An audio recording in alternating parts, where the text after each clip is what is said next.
राठौड़ वंश के बारे में जानेंगे। मतलब इस वीडियो में आपको बताऊंगा कि राठौड़ कौन है, क्या है और उन्हें रणबंका क्यों कहा जाता है और उन्होंने क्या किया है, मतलब उनका शासन कहाँ रहा है, उनके ऊपर मैं एक छोटा सा वीडियो लेके आया हूँ। चलिए शुरू करते हैं।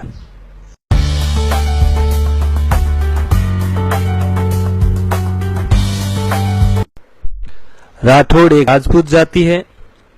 इनका निवास उत्तर भारत में है। इनका शासन राजस्थान के उत्तर पश्चिमी भाग यानी कि मारवाड़ में पारंपरिक रूप से था।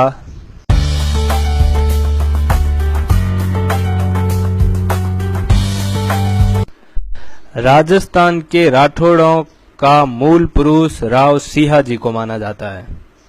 मतलब राजस्थान में राठौड़ वंश की स्थापना अगर कहा जाए तो राव सिंहाजी ने की थी। वैसे पहले राठौड़ वंश राष्ट्रकूट वंश के नाम से जाना जाता था, लेकिन जो ये राठौड़ वंश जो प्रारंभ हुआ ये राव सिंहाजी के द्वारा हुआ, इसलिए राव सिंहाजी को राठौड़ों का मूल पुरुष कहा जाता है। सिंहाजी ने अपना राज्य पाली जिले से प्रारंभ किया था। तो पाली जिले के ही एक गांव जिसका नाम बिट्टू है, वहां पर सिंहाजी की छतरी बनी हुई है।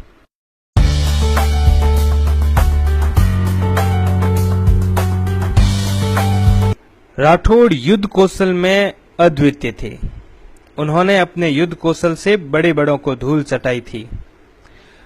उनके इस पराक्रम, इस शौर्य के कारण ही उन्हें रणबंका कहा जाता है, क्योंकि जब युद्ध होता था और सामने वाले शत्रु को यह पता चल जाता था कि युद्ध में राठौड़ भी भाग ले रहे हैं, तो कई बार कई योद्धाओं ने युद्ध ही नहीं लड़ा था।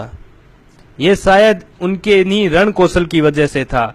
इसी श्रेष्ठ रण कौशल की वजह से उन्हें रणबंका कहा जाता है और आज राठौड़ों को रणबंका राठौड़ के उपाधि से नवाजा गया है।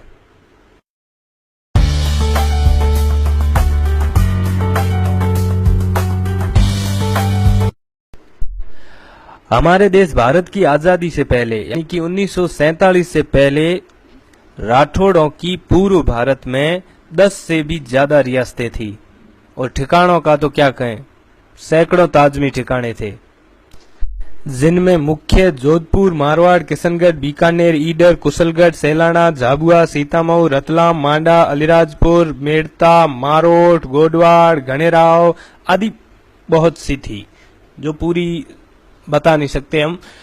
तो इस तरीके से उनका शासन फैला हुआ था आजादी से पहले।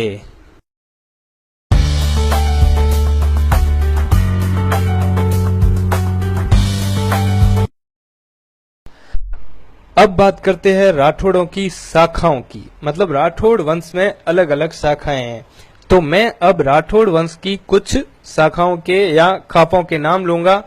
आप ये सुनकर या मतलब पता लगा सकते हैं कि आप कौन से राठौड़ हो या आपके कोई रिश्तेदार है या संगे संबंधी है जो राठौड़ है वो कौन से राठौड़ है। मैं नाम लूंगा। वैसे तो मैं कोशिश करूंगा कि सबके नाम ले लूं, लेकिन अगर कोई रह जाए, चूक जाए और आप वो राठौड़ हो तो आप मुझे कमेंट बॉक्स में लिख के बता देना कि भाई ये आप रह गया, राठौड़ वंश में आता है। तो मैं शुरू करता हूँ।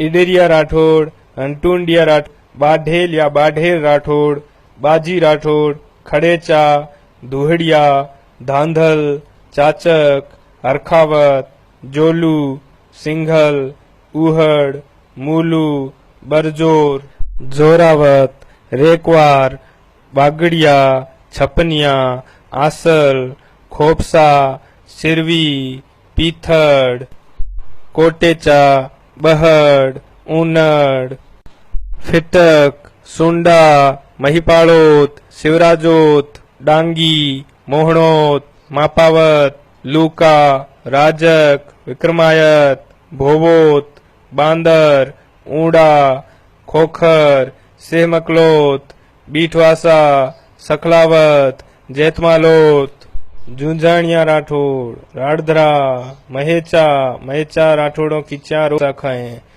पोकरणा, बाड़मेरा, कोटड़िया, खाबड़िया, गोगादेव, देवराजोत, चाड़देवोत, जय सिंधवे, सातावत, भीमावत, अर्डकमलोत, रणधीरोत, अर्जुनोत, कानावत, पूनावत, जेतावत। जेतावत राठौड़ों की 3 उपशाखाएं हैं।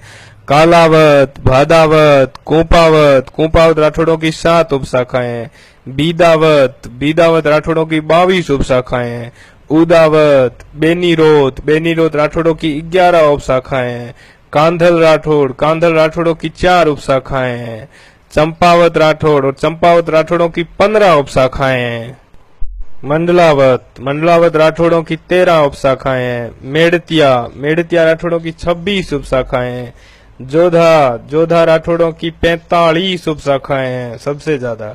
बीका राठौड़ और बीका राठौड़ों की 26 उपशाखाएं हैं। तो ये थी शाखाएं। वैसे उप शाखाओं पे कभी और दिन वीडियो बनाऊंगा तो बना लूंगा, वरना बहुत ज्यादा लंबा हो जाएगा वीडियो। और इन शाखाओं में से अगर कोई शाखा रह गई है जो आपकी है या आपकी किसी रिश्तेदार की है जो मैंने ना ली हो इसमें, तो आप मुझे बता सकते हैं। वैसे वो उप शाखा हो सकती है। आप ये भी पता रखना साथ में कि जो आप राठौड़ों की जो शाखा बता रहे हैं वो उप शाखा है या मुख्य शाखा है, क्योंकि उप शाखा के पीछे वो चीज यूज होगी। जैसे महेचा है तो कौन से महेचा है, मतलब इस तरीके से। तो आप मुझे कमेंट बॉक्स में बताना जरूर, और वीडियो कैसा लगा ये भी बताना, और नए टॉपिक बताना। आगे मैं एक और वंश जैसे भाटी वंश या कोई भी और वंश है उसके ऊपर नेक्स्ट वीडियो लेके आऊंगा।